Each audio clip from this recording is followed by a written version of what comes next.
Dr. Donald Henderson is a traditionally trained gastroenterologist. He is an associate clinical professor at UCLA Medical Center and chief of staff at Daniel Freeman Hospital in Los Angeles. Although he has a conventional practice, Dr. Henderson understands his patients want more than traditional drug treatment. They're now very interested in exploring alternative therapies and the use of natural food supplements such as colostrum. The wonderful feature in the design of our bodies is that there is always an opportunity to try to improve our health and to assist our body's normal functioning to reestablish health whenever there is a situation of disease. And now we can take colostrum as well as we take vitamins and other supplements, just like we take antibiotics to get well when we're sick. As a physician who practices integrative medicine, Dr. Lester Adler combines what he sees as the best of Western medicine with alternative therapies. Dr. Adler believes conventional Western medicine is very important and can be life-saving. In case of emergencies such as car accidents, heart attacks, or ruptured appendix, traditional medicine and surgery are critical. But if we have chronic problems, very often we need to work with the body and not just take drugs. We need to take nutrients. We need to take effective natural therapies to help the body to create the internal milieu to heal what is going on. And so natural and conventional have been very much separated. Now the lines are blurring, and we have people who are speaking up within the conventional community. We see that people are using natural medicine. We see it's proliferated into the pharmacies, into the health food stores, even into the discount stores. Dr. Marcus Lowe is a naturopathic physician. That means he keeps himself, his family, and his patients well with natural medicine. Wow, you did it! How many? So I'm taught minor surgery, blood draws, diagnostic techniques, the use of X-ray and CAT scans, but specialize in looking how do I create health by optimizing the person's immune system, by stimulating their vital force, using things in nature that are safer, gentler, and usually help bring about a more permanent cure.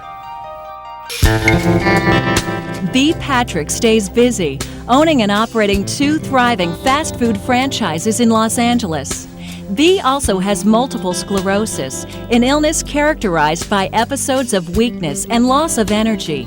B was getting the most advanced available treatment for MS, but she still suffered from fatigue and frequent illness. Dr. Henderson showed B the extensive research done on colostrum and suggested she consider taking it, which she did with very positive results. I keep up with my staff. The average age is about 20. I have not had a cold or a virus, which are real big negatives for people with MS. I have been blessed with an opportunity to tell people how I have managed to overcome, and I do view it as an overcoming of an illness that others have not. Do I suggest to them that have this that they should consider very strongly putting this in their diet? Yes. Do I think that they will be better served by having it? Yes.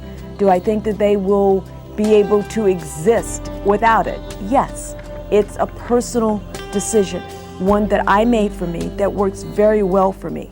There are a number of patients who have had diseases such as multiple sclerosis and other ill-defined diseases such as chronic fatigue who have reported remarkable improvement with the use of bovine colostrum. The bottom line is you want to feel better and be healthy, and whatever helps you do that, that's what you should do. There is scientific data that indicates that infants that are breastfed actually suffer less disease in life. Now, at this point, I know I looked back personally to try to remember, or if my mother told me whether or not I was breastfed, and I think I was. But there are many people who I see with chronic illnesses and many diseases that are ill-defined who I really now feel that they were not breastfed and did not receive colostrum as infants. While it is cow-derived, what we see is that the factors that can provide immunity, that can increase growth, are transferable between species. We know that these transfer factors, these antibodies that work in a cow, work extremely well in the human. The adult immune system is constantly being bombarded by external forces, medications, toxins, pollutants, cigarette smoke, drugs, etc. And we need to take something into our bodies that helps to support and reestablish the normal function of our immune system. Christine McGann lives the good life in Southern California now. She's completely recovered from a devastating illness that began 20 years ago. She was a hairdresser at the time and was exposed to a chemical toxin which completely destroyed her immune system. And they told me I was never going to get better, and I didn't believe it. And that's how I started to investigate myself. You know, what could I do? What could we rebuild? How can I change my life? What can help? Christine had developed severe allergies and digestive problems. Her ongoing research finally led her to try colostrum. My digestion problems went away, and my allergies, I've gone. My nose wasn't running. Christine has been taking colostrum daily ever since, and not just any colostrum. Christine's experience has shown her not all colostrum is created equal. I'm not going to just go into the store and just pick anything off the shelf and go, oh yeah, it says colostrum, I'll take it. I want to know where it comes from and what care goes into the product. Mary Schnack has always been an athlete. She plays golf, basketball, tennis, and works out 3 times a week, all in addition to her busy life as a mother and head of a PR firm. But in 1999, she was forced to drop her fitness routine. The uterine cancer she thought she'd beaten in 1996 had returned. Her doctors began radiation treatments to fight the cancer. I had extreme fatigue, I had extreme loss of energy, and then, everything with radiating the pelvic area that you can imagine, diarrhea, nausea. I had been on colostrum. Dr. Adler started me on colostrum about 2 years earlier. I was doing a lot of business travel, and I was getting a lot of colds. And so he suggested colostrum as an immune boost for me. And I just swore by it. And if I felt something coming on, I would just like double or triple my intake of colostrum, and it would just keep it at bay, so it was great. But during the treatment time, the radiation oncologist wanted me off the colostrum because it's really controversial whether you should take antioxidants or not during radiation treatment. And he felt like there was enough antioxidant benefit within colostrum that I should not be on it. So I started back on colostrum probably about a week after the radiation was over, and I started a real strong exercise program about 6 weeks later. The growth factors in colostrum have also helped others lose weight. Probably the last year and a half, I've lost probably 10 pounds with no work whatsoever. I've not changed my diet. I've not changed my exercise pattern, anything. Colostrum is one of the few natural supplements that has been shown to increase the IGF-1 growth factors levels in the human body. IGF-1 is the natural growth factor produced by the human body. It's much safer than artificial growth hormones, which some people use to slow the effects of aging. Colostrum plays a role and is probably going to be a very valuable player as we look at anti-aging and longevity.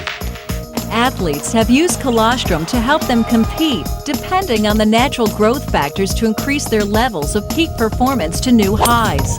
And regular colostrum users routinely comment that they feel better than ever before. My energy level is really very good.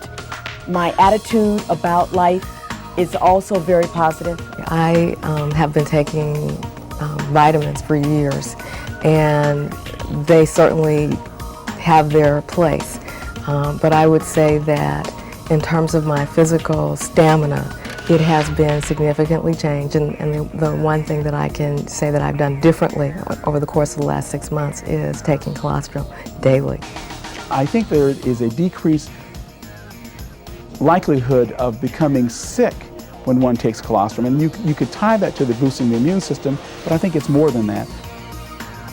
Colostrum has been the subject of ongoing research for many years. Research findings indicate colostrum not only bolsters the immune system and promotes the growth of lean muscle, it can also help clear up allergies, encourage the healing of wounds, decrease stress and depression, and fight bacterial infections. It also appears to help slow the replication of viruses such as hepatitis C and HIV. But the clinical research that was done was on human trials. It's the same type of research that's done for drug qualifications here in the United States and throughout the world. So the quality of research, we feel, is very different than is associated with most supplements and most nutraceuticals. Well, I think one of the most promising and most validated uses for colostrum is in the GI tract. There's no question that it has potent antimicrobial effect. That antimicrobial effect means colostrum can help restore balance to the different forms of bacteria that live in a healthy, functioning intestinal tract. Colostrum also works to repair what's called leaky gut syndrome, which happens when the intestinal lining has been damaged. There's a chance for the cells to be damaged, for the membranes and the glue that holds the cells together to become weakened, the cells to become separated, and as a byproduct, substances that usually do not get into the blood system will come in and create an inflammatory reaction. So there are substances in the colostrum that help seal, help coat, help mature that intestinal tract to be able to recognize what it needs to absorb and help keep out, defend, and neutralize those things that are pathogens or things that can be harmful. A human clinical study on colostrum from 1999 suggests colostrum's healing power in the intestinal lining is applicable to external skin surfaces as well. So colostrum can be used in a broad sense much more than it is being used today. Herbal treatments such as echinacea and ginkgo biloba are not natural foods. Today, food supplements and herbal preparations are not regulated by the FDA, which makes individual research and awareness all the more important.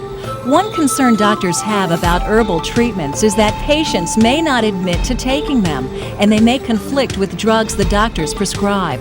Colostrum, however, is a natural food and can be used safely in the body to fight off chronic disease and support ongoing good health.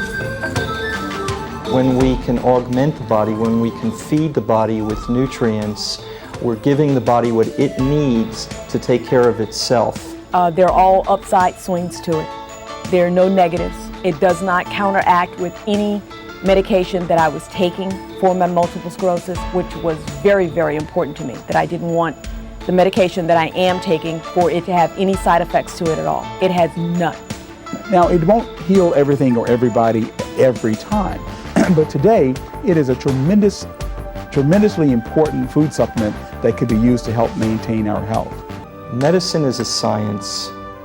Doctors like to see data. The more data we have to show the benefits of colostrum, both clinically, in practice, and on a basic science level in terms of showing its mechanisms of action, doctors will more and more be able to accept it as a therapeutic tool, just like anything else.